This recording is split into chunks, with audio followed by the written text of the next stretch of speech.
ಆತ್ಮೀಯ ಸ್ಪರ್ಧಾ ಮಿತ್ರರ 2023ರ ಪೇಪರ್ 1ರ ಗಣಿತ ಪ್ರಶ್ನೆ ಪತ್ರಿಕೆಯನ್ನು ಈಗಿನ ಅವಧಿಯಲ್ಲಿ ನೋಡೋಣ.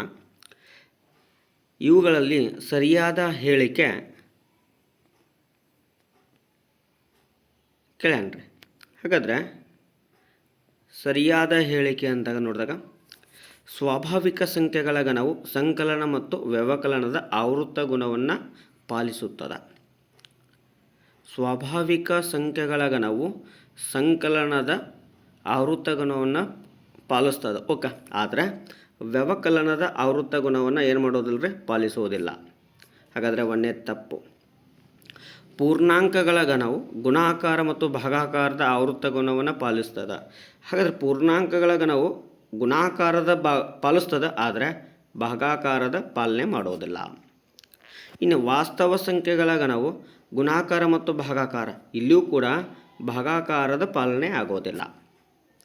ಹಾಗಾದರೆ 3 ತಪ್ಪದು. ಇನ್ನು 4ನೇದು ಸರಿಯಾದ ಉತ್ತರ ಆಗಿರ್ತದೆ. ಏನು, ಭಾಗಲಬ್ಧ ಸಂಖ್ಯೆಗಳ ಗಣವು ಸಂಕಲನ ಮತ್ತು ವ್ಯವಕಲನದ ಆವೃತ್ತ ಗುಣವನ್ನು ಪಾಲಿಸ್ತಾ ಇದೆ.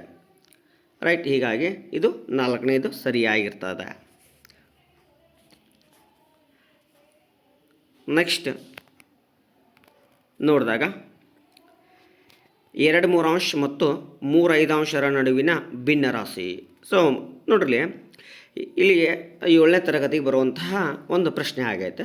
ಇಲ್ಲಿ 2 ರೀತಿಯೂ ಬಿಡಿಸ್ಬೋದು, ಆದರೆ ನಾವಿಲ್ಲಿ ಒಂದು ನಿಯಮವನ್ನು ಪಾಲನೆ ಮಾಡಿದ್ದೇವೆ. ಏನಪ್ಪ ಅಂದರೆ 2 ಮೂರಾಂಶನ ದಶಮಾಂಶ ರೂಪದಲ್ಲಿ ಬರೆದಾಗ 0.66, 3 ಐದಾಂಶನ ದಶಮಾಂಶ ರೂಪದಲ್ಲಿ ಬರೆದಾಗ 0.6 ಇದೆ. ಅಂದರೆ 0.6ರಿಂದ ಬೇಕಾದ ಸಂಖ್ಯೆ ಬರ್ಬೋದು. ಎಲ್ಲಿವರೆಗೆ? 0.6ರವರೆಗೆ, 6ರವರೆಗೆ. ಹೀಗಾಗಿ ಇನ್ನು ಕೆಳಗಿನ ಉತ್ತರಗಳ ಆಪ್ಷನ್ಗಳನ್ನು ನಾವು ನೋಡಿದಾಗ ನಾವು ಅರ್ಥ ಮಾಡ್ಕೋಬೇಕು. 0.6ಕ್ಕಿಂತ ಹೆಚ್ಚಾಗಿರಬೇಕು, ಕಡಿಮೆ ಆಗಿರಬಾರ್ದು. ಹಾಗಾದರೆ ಇವೆಲ್ಲವನ್ನು ದಶಮಾಂಶ ರೂಪದಲ್ಲಿ ಬರೆದಾಗ ಇದು 0.6ಕ್ಕಿಂತ ಕಡಿಮೆ ಇದೆ, ಇದು 0.6ಕ್ಕಿಂತ ಕಡಿಮೆ ಇದೆ, ಇದು 0.6ಕ್ಕಿಂತ ಕಡಿಮೆ ಇದೆ. ಹಾಗಾದರೆ ಇದು 0.6ಕ್ಕಿಂತ ಹೆಚ್ಚಿದೆ ನೋಡ್ರಿ, 0.62 ಅಂತ ಇದೆ. ಹೀಗಾಗಿ ಇವುಗಳ ಮಧ್ಯದಲ್ಲಿರುವ ಭಿನ್ನರಾಶಿ ಯಾವುದು ಅಂದರೆ 31 50 ಆಗಿದೆ. ಇನ್ನು ನೆಕ್ಸ್ಟ್ ಸಂಖ್ಯೆಯನ್ನು ನೋಡಿದಾಗ √43 ಮೈನಸ್ √47 ಪ್ಲಸ್ √20 ಮೈನಸ್ √56.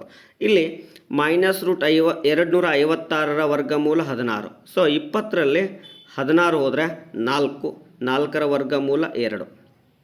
ಹಾಗಾದರೆ ನೆಕ್ಸ್ಟ್ 47 ಪ್ಲಸ್ 2 ಅಂದರೆ 49. ಈ 49ರ ವರ್ಗಮೂಲ 7. ಇನ್ನು 43 ಮೈನಸ್ 7 ಮಾಡಿದಾಗ ಉತ್ತರ 36 ಬರ್ತದೆ. √36, 36ರ ವರ್ಗಮೂಲ ಎಷ್ಟು ರೀ? 6. ಹೀಗಾಗಿ ಸರಿಯಾದ ಉತ್ತರ ಯಾವುದು ಅಂದರೆ ಆಪ್ಷನ್ 3 ಆಗಿದೆ. ನೆಕ್ಸ್ಟ್ ಅದೇ ರೀತಿಯಾಗಿ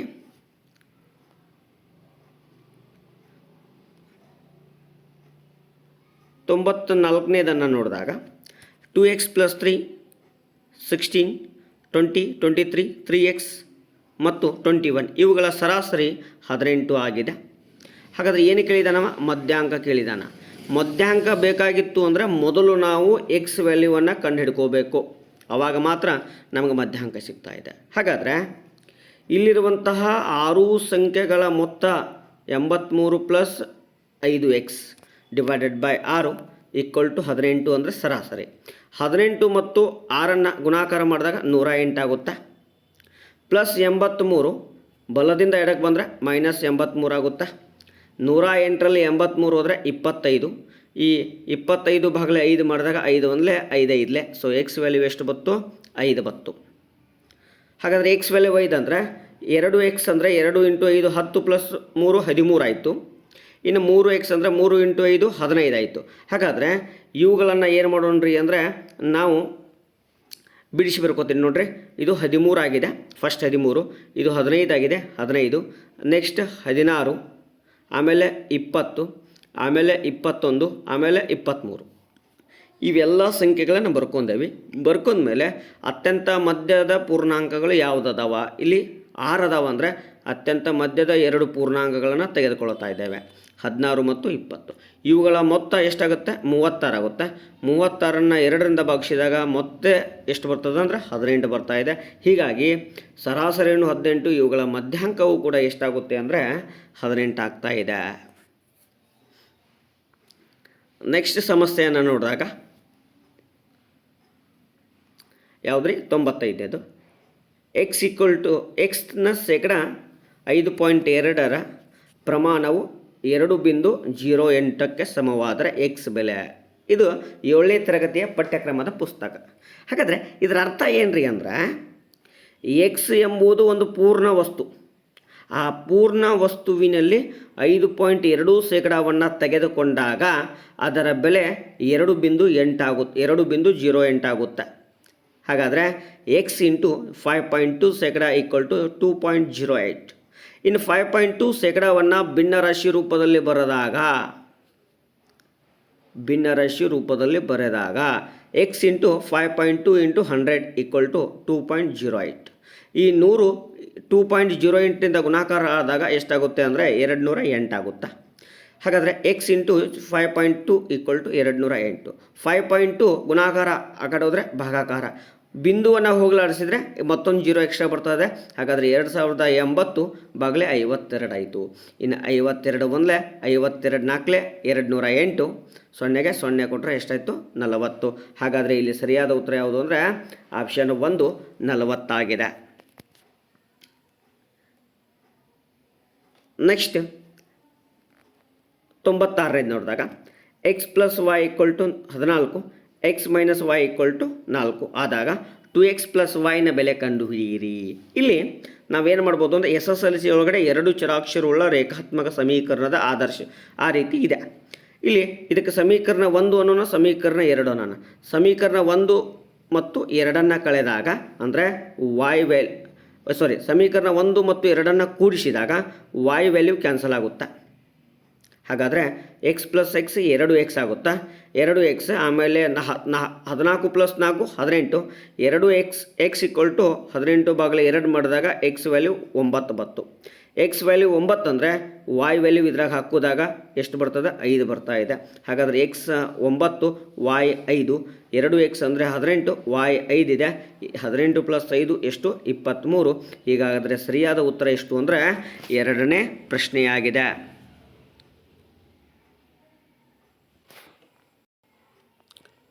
ಹಾಗಾದರೆ ಈಗ 97ನೇ ಪ್ರಶ್ನೆಯನ್ನು ನೋಡೋಣ. ಕುಂದಿಲ್ಲದ 3 ನಾಣ್ಯಗಳು ಮೀನ್ಸ್ ಏನು ಹಾಳಾಗದ 3 ನಾಣ್ಯಗಳು, ಅದರ ಅರ್ಥ ಒಟ್ಟಿಗೆ ಒಂದು ಬಾರಿ ಚಿಮ್ಮಿದಾಗ ಎಲ್ಲ ಶಿರಗಳು ಸಂಭವನೀಯತೆ. ನೋಡ್ರಿ, 3 ನಾಣ್ಯಗಳನ್ನು ಚಿಮ್ಮಿದಾಗ ನಡೆಯುವಂತಹ ಘಟನೆಗಳನ್ನು ನಾನು ಇಲ್ಲಿ ಬರೆದಿದ್ದೇನೆ. ರೈಟ್. ಇನ್ನು ಏನು ಹೇಳಿದಾನೆ? ಎಲ್ಲ ಶಿರಗಳು ಬರುವಂಥ ಸಂಭವನೀಯತೆ. ಹಾಗಾದರೆ ಎಲ್ಲ ಶಿರಗಳು ಬರುವ ಸಂಭವನೀಯತೆಯನ್ನು ನೋಡಿದಾಗ ಇದು ಒಂದೇ ಐತೆ ನೋಡ್ರಿ. ಎಲ್ಲ ಶಿರಗಳು ಬರುವಂಥ ಸಂಭವನೀಯತೆ ನೋಡಿದಾಗ ಇದು ಒಂದೇ ಐತಿ. ಇನ್ನೂ ತೋರಿಸ್ಬೇಕಂದ್ರೆ ಇಲ್ಲೈತೆ ನೋಡ್ರಿ. ರೈಟ್. ಹಾಗಾದರೆ ಎಲ್ಲ ಶಿರು ಅಂತ ಬರೋದು ಇದು ಒಂದೇ, ಉಳಿದಿದ್ದು ಯಾವು ಎಲ್ಲ ಶಿರಗಳು ಬರೋದಿಲ್ಲ. ಹಾಗಾದರೆ ಇದಕ್ಕೆ ಬರುವಂಥ ಉತ್ತರ ಯಾವುದು ಅಂದರೆ ಆಪ್ಷನ್ 1 1/8. ಇನ್ನು 98 ನೋಡಿದಾಗ 4/3 ಅದರ ಘಾತ 3x - 2 ಇಂಟು 3/4 ಅದರ ಘಾತ 3, 4/3 ಅದರ ಘಾತ 16 ಆದಾಗ ಎಕ್ಸ್ನ ಬೆಲೆ. ಸ್ವಲ್ಪ ಲಕ್ಷ ಕೊಡ್ರೆ ಇಲ್ಲಿ ನೋಡಿದಾಗ 4/3 ಇದೆ, ಇಲ್ಲೂ 4/3 ಇದೆ. ಆದರೆ ಇದು ಒಂದೇ ಏನಾಗಿದೆ ಅಂದರೆ 3/4 ಇದೆ. ಹಾಗಾದರೆ ಇದನ್ನು ನಾವು 4/3 ಮಾಡ್ಕೋಬೇಕಾಗಿತ್ತು ಅಂದರೆ ಇಲ್ಲಿರುವ ಘಾತಾಂಕದ ಬೆಲೆ ಪ್ಲಸ್ ಇದೇನಾಗುತ್ತೆ? ಮೈನಸ್ ಆಗುತ್ತೆ. ಹಾಗಾದರೆ 3/4 4/3 ಬರ್ದೇವಿ ಅಂದರೆ +3 ಘಾತ ಏನಾಗುತ್ತೆ? -3 ಆಗುತ್ತೆ. ಆವಾಗ ಎಲ್ಲವೂ ಒಂದೇ ಆಧಾರ ಸಂಖ್ಯೆನ ಹೊಂದಿರ್ತಾ ಇದೆ. ಎಲ್ಲ ಆಧಾರ ಸಂಖ್ಯೆ ಒಂದೇ ಆದಾಗ ಇಲ್ಲಿ ಗುಣಾಕಾರ ಐತಿ. ನಾನು ಅದನ್ನು ಏನು ಮಾಡ್ತೀನಿ ರೀ, ಘಾತಾಂಕದ ನಿಯಮದ ಪ್ರಕಾರ ಬರ್ಕೊತ ಹೋಗ್ತೀನಿ. ಏನು? 2x - 2 + 3 ಹೌದಲ್ರಿ? ಹಾಗಾದ್ರೆ ಇಲ್ಲಿ ಬರವಣಿಗೆಯಲ್ಲಿ ವ್ಯತ್ಯಾಸ ಇರ್ತದೆ ರೀ. ಸ್ವಲ್ಪ ಲಕ್ಷ ಕೊಟ್ಟು ನೋಡ್ರಿ, +3 ಇದ್ದಿದ್ದು ಏನಾಗೈತಿ? -3 ಆಗೈತಿ. ಹಾಗಾದರೆ ಇಲ್ಲೇನಾಗಿದೆ, ತಪ್ಪು ಬಿಡಿಸಿದೆ. ಹಾಗಾದರೆ ಏನಾಗುತ್ತಾ ಏನು ರೀ, 3x - 2 - 3 = 16.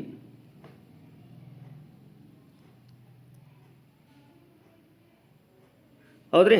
ಹಾಗಾದರೆ -3x = 16, -3 ಮತ್ತು -2 ಕೂಡಿಸಿದಾಗ -5 ಆಗುತ್ತೆ. -5 ಎಡದಿಂದ ಬಲಕ್ಕೆ ಹೋದರೆ +5. ಹಾಗಾದರೆ 3x = 16 + 5 21. 3 1 3 7. ಸೊ x = ಎಷ್ಟಾಗಿದೆ, 7. ಹಾಗಾದರೆ ಸರಿಯಾದ ಉತ್ತರ ಯಾವುದು ಅಂದರೆ ಆಪ್ಷನ್ 1 x = 7 ಆಗಿದೆ. ರೈಟ್. ಎಸ್, ನೆಕ್ಸ್ಟ್ ಪ್ರಶ್ನೆಯನ್ನು ನೋಡಿದಾಗ ಏನಿದೆ, 4x² - 10x ಅನ್ನು ಒಂದು ಪೂರ್ಣ ವರ್ಗವನ್ನಾಗಿ ಮಾಡಲು ಅದಕ್ಕೆ ಸೇರಿಸಬೇಕಾದ ಪ್ರಮಾಣ. 4x² ಅನ್ನು a² ರೂಪದಲ್ಲಿ ಬರೆದಾಗ 2x² ಆಗುತ್ತೆ, -2 a ಅಂದರೆ 2x ಆಯಿತು. ಇಲ್ಲಿ 2 × 2x ಆಯಿತು. ಈ 2 × 2xಗೆ ಯಾವ ಸಂಖ್ಯೆಯಿಂದ ಗುಣಾಕಾರ ಮಾಡಿದಾಗ 10 ಆಗುತ್ತೆ? ಹಾಗಾದರೆ ಯಾವ ಸಂಖ್ಯೆಯಿಂದ ಗುಣಾಕಾರ ಮಾಡಿದಾಗ 10 ಆಗುತ್ತೆ ಅಂದರೆ 5 2 ಗುಣಾಕಾರ ಮಾಡಿದಾಗ 10 ಆಗುತ್ತೆ. ಹಾಗಾದರೆ 5 2 ವರ್ಗ ಎಷ್ಟು, 25 4. ಹಾಗಾದರೆ ಇದಕ್ಕೆ ಸರಿಯಾದ ಉತ್ತರ ಯಾವುದು ಅಂದರೆ ಆಪ್ಷನ್ 2 25 4 ಆಗಿದೆ. ಹೆಂಗೆ ಸರ ಅಂದರೆ 2 1 2 1 2 5 10. ಸೊ ಈ ಆಧಾರದ ಮೇಲೆ ಒಂದು ವರ್ಗವನ್ನು ಪೂರ್ಣಗೊಳಿಸುವ ವಿಧಾನ. ಇನ್ನು ನಿಯಮಿತ ಷಡ್ಭುಜಾಕೃತಿಯ ಎಲ್ಲ ಒಳಕೋನಗಳ ಮೊತ್ತ 3 ವಿಧಾನದಿಂದ ಬಿಡಿಸ್ಬೋದು. ಏನು, n-2 × 180 ಈ ವಿಧಾನದಿಂದ, n-2 × 180, ಅಥವಾ 2n - 4 × 90 ಈ ವಿಧಾನದಿಂದ. ಇನ್ನು ಹೊರಕೋನದ ಅಳತೆಯನ್ನು ಕಂಡುಹಿಡಿದು ಒಳಕೋನದ ಅಳತೆಯನ್ನು ಉಪಯೋಗ ಮಾಡ್ಕೊಂಡು ನಾವು ಕಂಡುಹಿಡಿಬೋದು. ಏನು ನೋಡ್ರಿ, ಷಡ್ಭುಜ ಅಂದರೆ, ನಿಯಮಿತ ಷಡ್ಭುಜ ಅಂದರೆ 6 ಬಾಹುವನ್ನು ಹೊಂದಿರುವಂಥ ಒಂದು ಆಕೃತಿ. 6 ಬಾಹುಗಳು ಸಮನಾಗಿರ್ತಾವೆ. n = 6 ಅಂದರೆ 4 ಬತ್ತು. 4 × 180 ಅಂದರೆ 720 ಆಗುತ್ತೆ. ಅದೇ ರೀತಿ n ಅಂದರೆ 6, 2 6 12, 12ರಲ್ಲಿ 4 ಹೋದರೆ 8, 8 9 72, ಅದು ಕೂಡ 720 ಬರ್ತಾ ಇದೆ. ಇನ್ನು 360 ಒಟ್ಟು ಹೊರಕೋನ ಮತ್ತು ಒಳಕೋನದ ಅಳತೆ. 60ರಿಂದ 6ರಿಂದ ಭಾಗಾಕಾರ ಮಾಡಿದಾಗ ಹೊರಕೋನದ ಅಳತೆ ಎಷ್ಟು ಬತ್ತು, 60 ಡಿಗ್ರಿ ಬತ್ತು.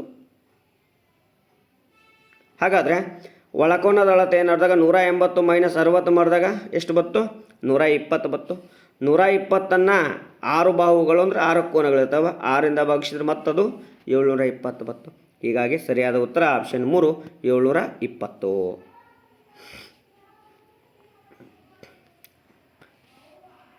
ಇನ್ನು x - 4ಕ್ಕೆ ಓರೆ ಗುಣಾಕಾರ ಮಾಡಬೇಕು. 6ರಿಂದ ಗುಣಾಕಾರ ಮಾಡಿದರೆ 6x - 24 ಆಗುತ್ತೆ. x - 5ಗೆ 4ರಿಂದ ಗುಣಾಕಾರ ಮಾಡಬೇಕು, 4x - 20 ಆಗುತ್ತೆ. x ಒಂದೇ ಕಡೆ ಬರ್ಕೊಂಡಾಗ 6x - 4 x = -20 + 24 ಆಗುತ್ತೆ. ಸೊ 20ರಲ್ಲಿ 24 ಹೋದರೆ 4, 6ರಲ್ಲಿ 4 ಹೋದರೆ 2, 2x ಆಗುತ್ತೆ. 2 1 2 2. ಸೊ x = ಎಷ್ಟು ಬತ್ತು, 2 ಬತ್ತು. ಸೊ ಸರಿಯಾದ ಉತ್ತರ ಆಪ್ಷನ್ 2 ಆಗಿದೆ. ಇನ್ನು ನೆಕ್ಸ್ಟ್ ನೋಡಿದಾಗ ಚಿತ್ರದಲ್ಲಿ AB ಸಮಾಂತರ CD, ಇಲ್ಲಿ ಸಮಾಂತರ, ಇವೆರಡು ರೇಖೆ ಸಮಾಂತರ ಅದಾವ ಅಂತ ಹೇಳಿದ್ದಾರೆ. ಹೌದ್ರಿ, ಸಮಾಂತರ ಆಗಿದ್ದಾವ. ಇನ್ನು ನಾ ಏನು ಮಾಡ್ತೀನಿ, ಇವು ಎರಡೂ ರೇಖೆಗೆ ಸಮಾಂತರ ಆಗಿರುವಂಥ ಮತ್ತೊಂದು ಎಲ್ ರೇಖೆಯೇ ಹೇಳ್ಕೊಂಡೀನಿ. ಇನ್ನು ಹೇಳಿದ ನೋಡ್ರಿ, ಏನು ಲಂಬಾರ್ಧಕ ಯಾವುದು, PQ ABಗೆ ಲಂಬಾರ್ಧಕ, ARಗೆ ಲಂಬಾರ್ಧಕ, ಅಂದರೆ ಲಂಬಕೋನ ಉಂಟಾಗ್ತದೆ. ಹಾಗಾದರೆ ಇದು 90 ಡಿಗ್ರಿ ಆಯಿತು. ಇನ್ನು ಇದಕ್ಕೆ ಸಮಾಂತರ ಹೇಳಿದ್ದೀನಿ, ಈ ಕೋನ ಮತ್ತು ಈ ಕೋನ ಪರ್ಯಾಯ ಕೋನಗಳು SZ ಆಕಾರದಲ್ಲಿ ಕಾಣ್ತಾ ಇದ್ದಾವೆ. ಪರ್ಯಾಯ ಕೋನಗಳು ಸಮ ಆಗ್ಯಾವ. ಹಾಗಾದರೆ ಇದು 35 ಆಯಿತು. ಇನ್ನು 90ರಾಗ 35 ಕಳೆದ್ರೆ ಇದು 55 ಆಯಿತು. ಇನ್ನು ಈ ರೇಖೆ ಮತ್ತು ಈ ರೇಖೆ ಸಮಾಂತರ ರೇಖೆ ಆಗ್ಯಾವಪ್ಪ ಅಂದರೆ ಅದರ ಅಂತರ್ಕೋನಗಳ ಮೊತ್ತ 180 ಡಿಗ್ರಿ ಸಮ ಆಗಿರ್ತದೆ. ಹಾಗಾದರೆ P ಮತ್ತು Qಗಳ ಕೋನಗಳ ಮೊತ್ತ 180 ಆಯಿತು. ಸೊ Q 55 ಅಂದರೆ P = 125. ಹಾಗಾದರೆ ನಮಗೆ ಇದೇ ಕೋನ ಬೇಕಾಗಿತ್ತು. ಆ ಕೋನದ ಅಳತೆ 125. ಸರಿಯಾದ ಉತ್ತರ ಆಪ್ಷನ್ 3 ಆಗಿದೆ.